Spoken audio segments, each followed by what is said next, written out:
दोस्तों, अगर आप और अच्छी नींद चाहते हैं तो हमारी प्यारी सी ऐप नींद को इंस्टॉल करें। इस ऐप पर आपको एक्सक्लूसिव स्लीप स्टोरीज़ मिलेंगी और आप बिना यूट्यूब प्रीमियम के भी इन स्टोरीज़ को बैकग्राउंड में सुन सकेंगे। इंस्टॉल करने के लिए आप हमारी वेबसाइट neend.app पर ज़रूर आइए और अच्छी कहानियाँ, स्लीप म्यूज़िक, कुछ टिप्स सुनने के लिए इस चैनल को सब्सक्राइब कीजिए। क्या आप खास दोस्तों या परिवार में लोगों को ना सो पाने की वजह से परेशान देखते हैं? उनके साथ ये कहानी शेयर करें, उनका मन शांत करने में मदद करें। नमस्कार, मैं हूं अपूर्वा।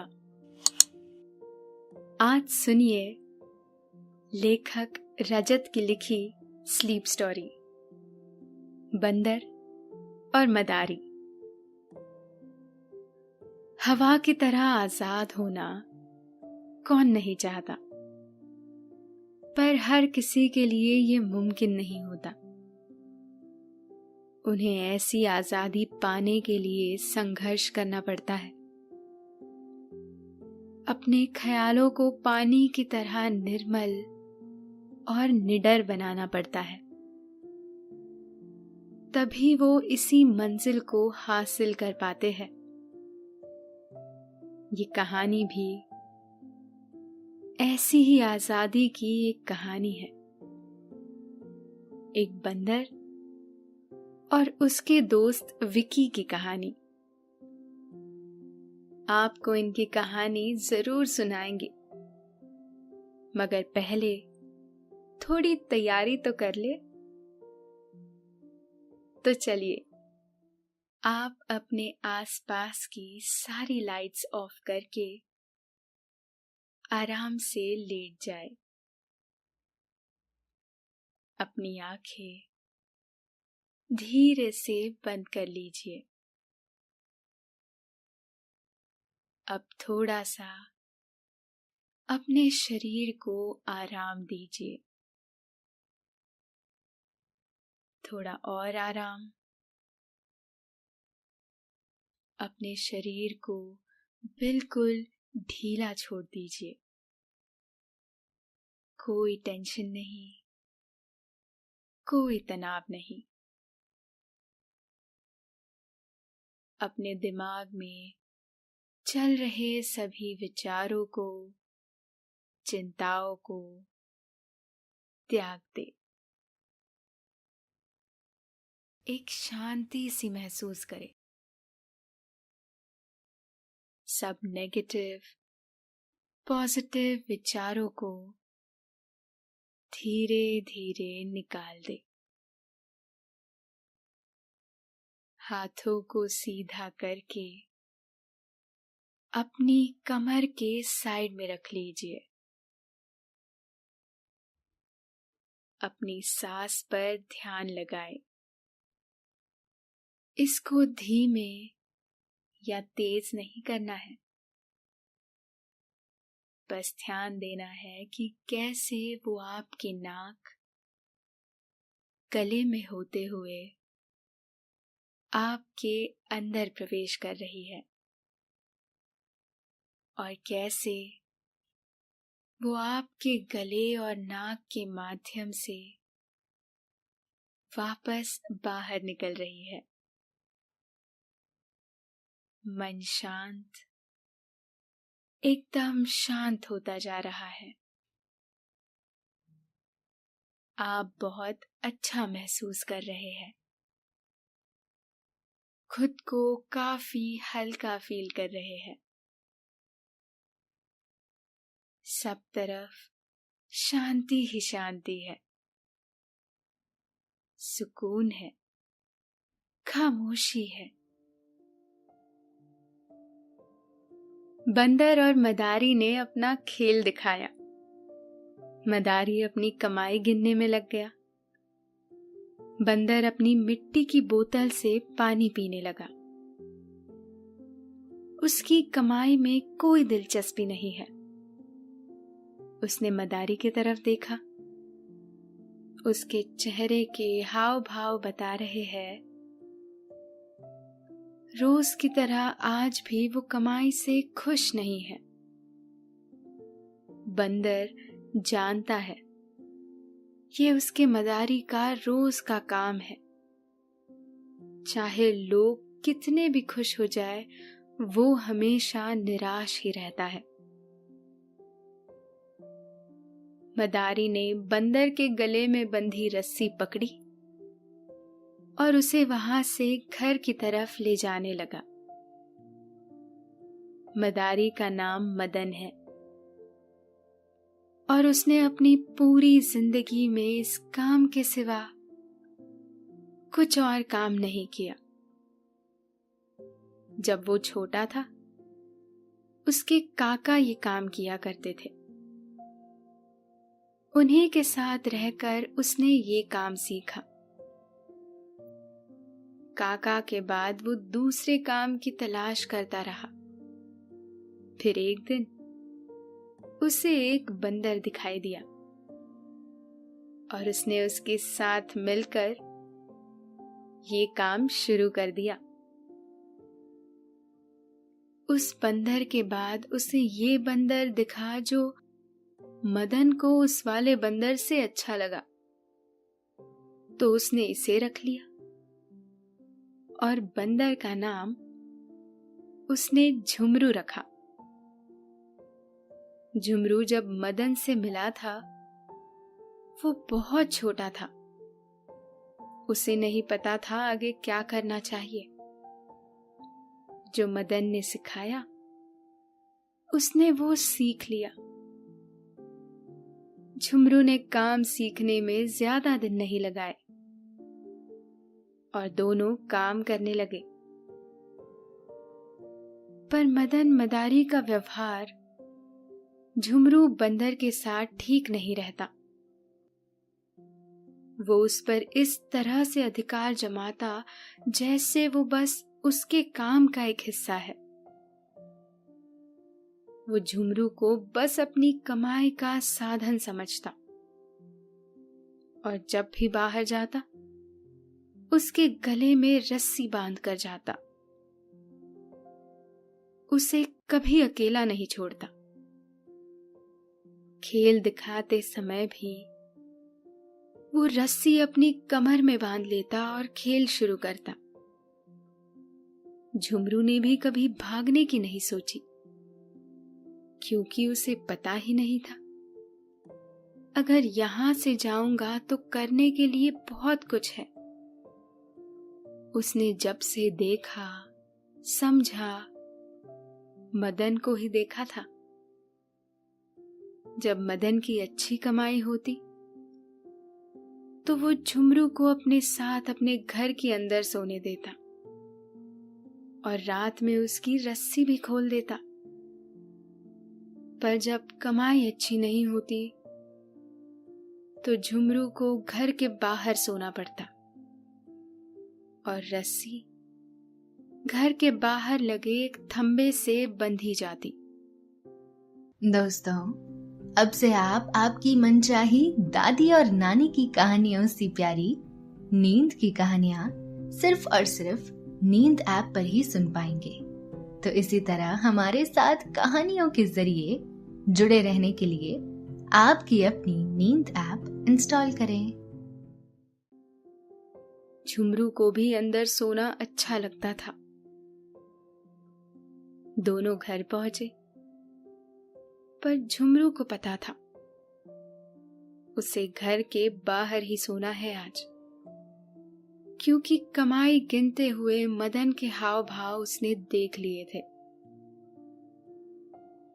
मदन ने झुमरू को थंबे से बांधा और घर के अंदर चला गया। झुमरू रात के साये में बैठा आसमान को देखकर कुछ सोचता रहा। वो क्या सोचता, कई बार उसे भी समझ नहीं आता। मदन गांव के बाहर एक छोटी सी झोपड़ी में रहता है।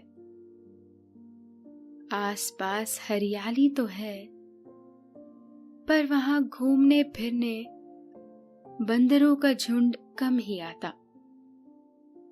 जब वो आते, या तो मदन और झुमरू घर पर नहीं होते, और होते भी तो मदन जल्दी से झुमरू को घर के अंदर ले लेता। वैसे भी रात में बंदर सफर नहीं करते, तो झुमरू ने कभी उन्हें ठीक से देखा नहीं। झुमरू आसमान को देखता देखता सो गया। वही गांव में एक नया बच्चा आया है, अपनी नानी के यहाँ। विक्की को गांव में 4 दिन ही हुए हैं और उसने पूरा गांव घूम लिया, सबसे मिल लिया, बस मदन और झुमरू से नहीं मिला। उसे पता ही नहीं चला कि इस घर पर कोई रहता भी है, और उसने ये जानने की कोशिश भी नहीं की। रात हुए कुछ ही समय बीता था। विक्की अपने नानी के साथ खेत से घर की ओर जा रहा है।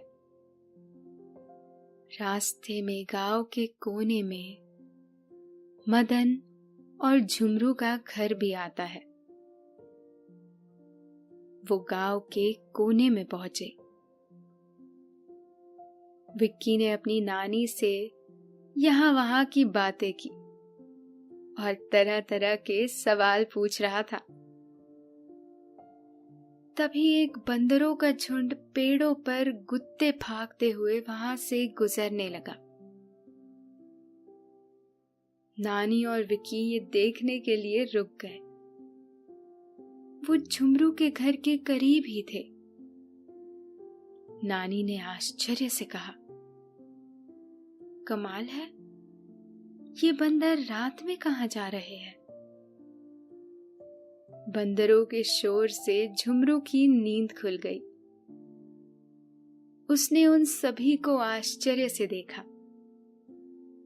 झुमरू भी आवाज करने लगा। विक्की ने ये देखा और वो दादी का हाथ छुड़ाकर झुमरू की तरफ बढ़ा। तभी अंदर से जल्दी से मदन आया और झुमरू को साथ घर के अंदर ले गया। बंदरों का झुंड गुजर गया और विक्की और नानी भी आगे चल दिए। पर कुछ देर तक विक्की को झुमरू की आवाज आती रही। विक्की घर तो आ गया, पर वो झुमरू को नहीं भुला पा रहा था। दूसरे दिन जल्दी ही विक्की झुमरू से मिलने निकल गया, पर वो उसे घर पर नहीं मिला। गांव में किसी से पूछने पर पता चला वो काम पर निकल गया होगा उसके मदारी के साथ। विक्की को पता था वो उसे रात में मिलेगा। रात हुई और विक्की झुमरू के पास आ गया। वो घर के बाहर ही बैठा इधर उधर देख रहा था। विक्की उसके पास गया और उससे बातें करने लगा। विक्की ने झुमरू के गले की रस्सी खोली और उसको साथ लेकर टहलने निकल गया। विक्की ने झुमरू को अपनी गोद में उठा लिया।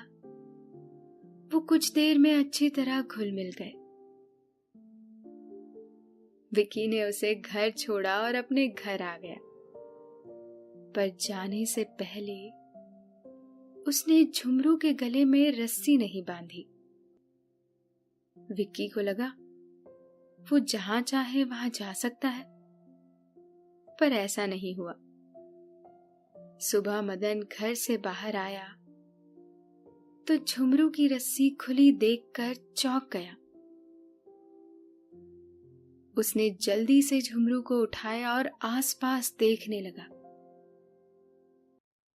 उसने झुमरू को ही ऐसे देखा और सोचा, पर फिर उसे लगा कि इसने नहीं खोली होगी। उसने आसपास देखा, रास्ते में देखा, पर कोई नहीं दिखा। वो झुमरू को घर के भीतर ले आया। अगली रात विकी फिर अपनी नानी के साथ वहां से गुजरा। झुमरू भी बाहर था और मदन भी बाहर ही बैठा था। विकी झुमरू के पास चला गया।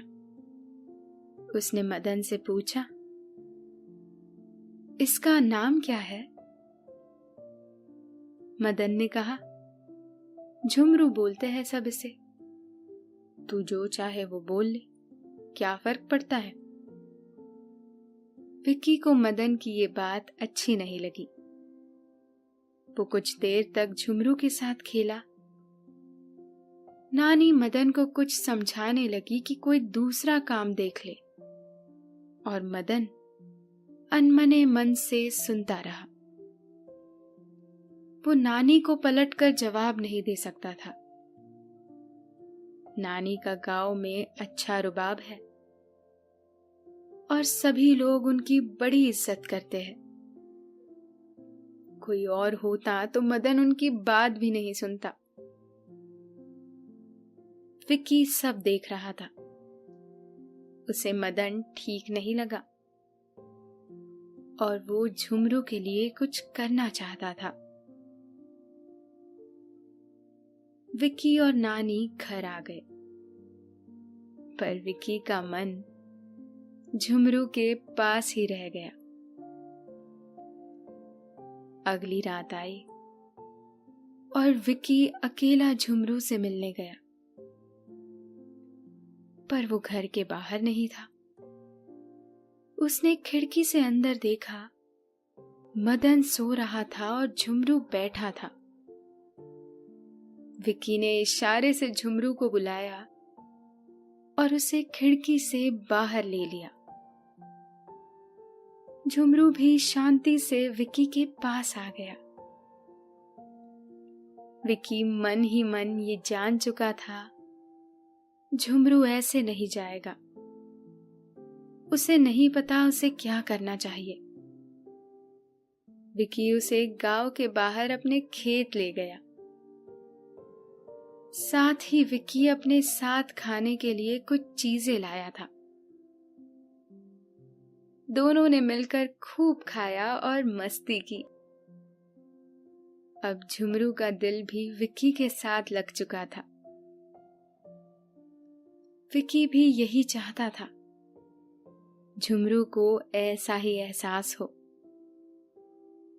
रात चढ़ने लगी। विक्की झुमरू को घर छोड़ने आया। वो उसे खिड़की से अंदर छोड़ने लगा, पर झुमरू जाने के लिए तैयार नहीं हुआ। विक्की चाहता तो झुमरू को अपने साथ ले जा सकता था, पर उसने ऐसा बिल्कुल नहीं किया। उसने झुमरू के लिए और कुछ सोचा था। उसने झुमरू को आवाज ना करने को कहा और उसे छोड़कर घर आ गया। दोस्तों, अब से आप bed time stories, guided meditation, relaxing music, इन सब का आनंद नींद ऐप पर ही उठा सकते हैं। ऐसा करते हुए विक्की को बहुत बुरा लगा, और उतना ही बुरा झुमरू को भी लगा। दोनों एक दूसरे के अच्छे दोस्त बन चुके हैं, और झुमरू से पहली बार कोई इस तरह से पेश आ रहा था। पर विक्की जानता है कि उसे क्या करना है। अगर विक्की आज झुमरू को ले आता तो वो उसे छोड़कर भी कहीं नहीं जाता, उसी के पास रह जाता। और विक्की झुमरू के लिए ऐसा नहीं चाहता था। वो चाहता था झुमरू जहां जाना चाहे जा सके। अगली रात हुई तो देखा कि झुमरू आज बाहर ही था। विकी को आता देख झुमरू उछल कूद करने लगा। उसने झुमरू की रस्सी खोली और उसे अपनी गोद में लेकर आज वो जंगल की तरफ गया। दोनों जंगल पहुंचे। झुमरू के लिए ये एक नया अनुभव था। उसने झुमरू को पेड़ पर चढ़ाया और खुद भी पेड़ की पहली डाली पर चढ़कर बैठ गया। पहले तो दोनों ने पेड़ पर बैठकर जाम खाए। विकी झुमरू को बताता कि उसे कौन सा जाम चाहिए और वो उसके लिए तोड़ कर लाता। हर बार विकी थोड़ी ऊपर का जाम दिखाता और हर बार रुकते हुए, डगमगाते हुए झुमरू वो जाम तोड़ लाता और फिर दोनों साथ में आधा आधा जाम खाते। विकी ने कुछ सोचा और उसने पेड़ पर और ऊपर चढ़ने की कोशिश की और आखिरकार वो पेड़ की सबसे ऊपर की शाखाओं में से एक शाखा पर जा बैठा। उसके साथ ही झुमरू भी आ गया। यहां से उन्हें करीब करीब पूरा जंगल दिखाई दे रहा है। खुला आसमान, चांद तारे इतने पास दोनों ने कभी नहीं देखे थे। दोनों काफी देर तक वहीं बैठे रहे, बिना कुछ बोले, बस मुस्कुराकर एक दूसरे को देखते और फिर खुले जहां को देखने लग जाते। विक्की ने कहा, ये तुम्हारा नया घर हो सकता है झुमरू। झुमरू ने विक्की की तरफ देखा और फिर जंगल की ओर। विक्की नहीं जानता था कि झुमरू उसकी बात समझ भी पाएगा या नहीं। फिर भी वो कहने लगा, यहां तुम्हारे जैसे कई जीव रहते हैं जिनका ये घर है। वो बिना किसी बंदिश के जहां चाहे आ जा सकते हैं। सभी आजाद है, जैसे मैं हूं। मैं जब चाहे तुमसे मिलने आ सकता हूं, जो चाहे वो कर सकता हूं, पर तुम नहीं कर सकते। अभी से पहले तो नहीं। या अगर तुम वापस वहीं चले गए जहां से आए हो, तो फिर वही घर होगा और वही रस्सी होगी जो तुम्हारी मर्जी के बिना तुम्हारे साथ रहेगी। पर अगर तुम इस खुशनुमा जगह पर रहते हो, तो तुम भी इस आजाद जंगल की तरह हो सकते हो। विक्की बोलता हुआ रुक गया और झुमरू उसके कंधे पर चढ़कर जंगल को सक्रियता से देखने लगा, जैसे विक्की की बात की पुष्टि कर रहा हो। विक्की को ये देखकर अच्छा लगा। उसे एहसास हुआ कि शायद झुमरू उसकी बात को समझ रहा है। झुमरू फिर से विक्की के पास आकर बैठ गया। विक्की ने कहा, तो तुमने क्या देखा? क्या तुम मेरी बात से सहमत हो? झुमरू ने अपनी आवाज कर कहा, ची ची। विक्की ने हंसते हुए कहा, इसका मतलब मैं हाँ ही समझूंगा। कुछ देर बाद उनके सामने से पेड़ों के ऊपर से कूदते हुए बंदरों का एक झुंड जाने लगा। उन्हें देखकर झुमरू ने विक्की की ओर देखा। विक्की ने कहा, हाँ, ये सब भी तुम्हारी ही तरह है। विक्की की बात सुनकर झुमरू आवाज करने लगा। झुंड में से कुछ बंदर जाते हुए रुक गए। उन्होंने भी उधर से दूसरे पेड़ पर बैठे बैठे आवाज की। फिर झुमरू ने फिर से आवाज कर कुछ कहा। फिर उन्होंने। ये सिलसिला कुछ देर तक चलता रहा। विक्की को लगा इन सभी के बीच जरूर कोई जरूरी बात चल रही है। फिर कुछ देर बाद आवाज बंद हो गई। झुमरू ने विक्की की ओर देखकर कुछ कहने की कोशिश की।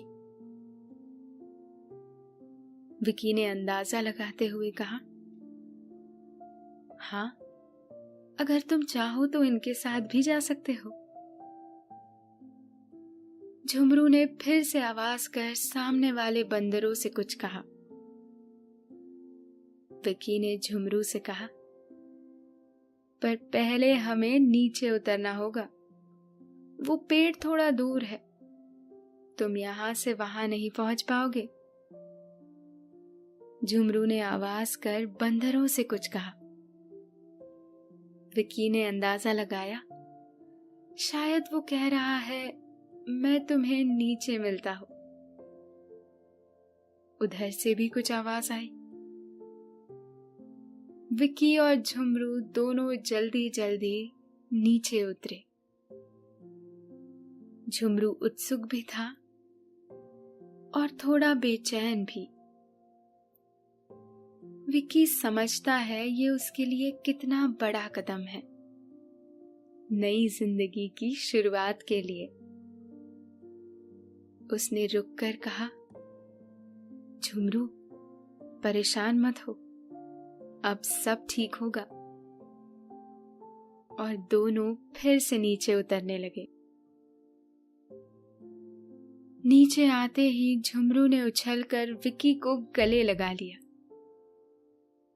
विक्की ने उसे जमीन पर छोड़ा और कहा, अब तुम जा सकते हो। तभी पेड़ के पीछे से मदन सामने आया। उसे देखकर विक्की और झुमरू दोनों सतर्क हो गए। मदन ने कहा, ये ठीक नहीं है, तुम्हें मेरे साथ घर चलना चाहिए और तुम्हें अपने घर जाना चाहिए। और ये कहते हुए मदन विक्की और झुमरू की तरफ आने लगा। विक्की ने झुमरू को उठा लिया। अचानक कुछ बड़े बड़े बंदर पेड़ पर से कूदकर विक्की के पास आकर खड़े हो गए और मदन को आवाज कर दूर रहने के लिए कहने लगे। उनकी हुंकार सुनकर मदन कुछ कदम पीछे हट गया। विक्की ने झुमरू को फिर से नीचे उतार दिया। झुमरू और बाकी बंदरों ने इशारे से और आवाज कर विक्की को अलविदा कहा और वो पेड़ पर चढ़कर जाने लगे। विक्की और मदन उन्हें जाता हुआ देखने लगे। विक्की की आंखें आजाद झुमरू को जाता देखकर आजादी के मायने समझ रही थी। मदन कुछ कहने के लिए पीछे मुड़ा तो पाया विक्की भी वहां नहीं था, वो भी जा चुका था। तो दोस्तों, अभी आपने ये कहानी सुनी और आपका मन शांत है।